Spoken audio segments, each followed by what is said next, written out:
Seattle, Washington. What comes to mind? Now, most people would say the World's Fair, the Space Needle, maybe the Seahawks or the Kingdome. But let's return for the moment to a simpler time, when life was lived at a slower pace, when morals were the very thread that bound society together. We had 7 churches in town. 6 of them were north of Yesler Way. We had one lone church down here, and kitty corner across the street from the one lone church was the biggest and best brothel that Seattle had to offer. Well, nobody said they were perfect. Welcome to Pioneer Square, birthplace of the city. It is here at Doc Maynard's that our story of grand old Seattle begins, or actually continues, on the Underground Tour. Actually, he ended up being our mayor 3 times, was county commissioner 3 times, and he introduced a new form of government to Seattle, which today is known as corruption. You've heard of it. The tour started 25 years ago. In fact, this summer we'll be celebrating the 25th anniversary. Started when this was still very much a Skid Row area by a reporter, Bill Spidell, who'd been writing for the Seattle Times, as a gimmick, really, to draw people down to Pioneer Square, to make them aware of what we had historically, architecturally, and to have them sign petitions to save the area. Well, a few years later, 1970, we had 100,000 signatures and we became the first historic district in Seattle, and the tours just continued from that. The underground eventually just became kind of a dumping ground for the merchants and landlords, which turned it into a breeding ground for rats and cockroaches. And now we take the tour groups down there. It's been a very natural evolution.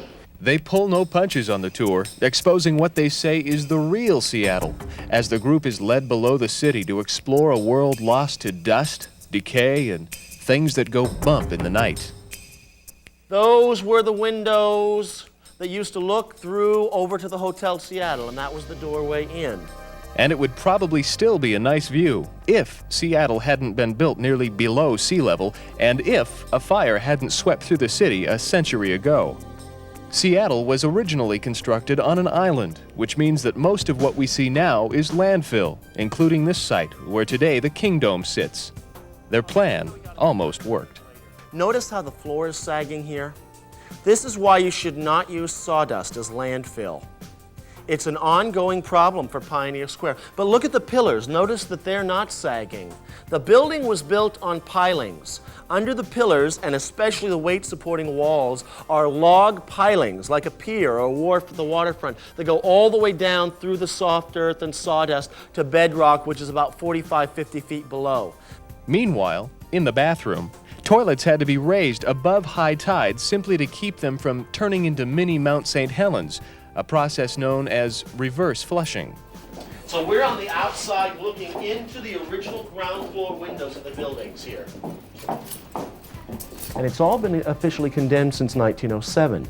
A lot of illegal things happened between 1907 and now in the underground sections, like gambling, opium dens, Chinese lotteries, and that sort of thing. And we give you a really colorful perspective of this seafront towns. It's entertaining.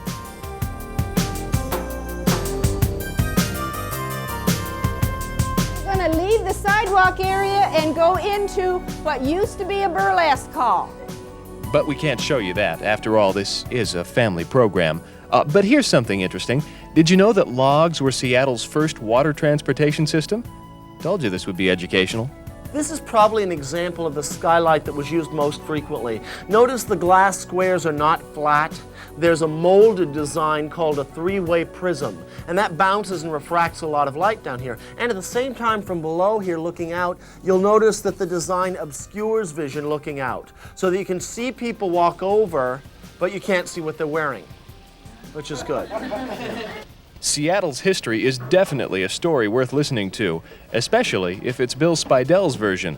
After you've heard it, the steam rising from beneath the streets seems only natural.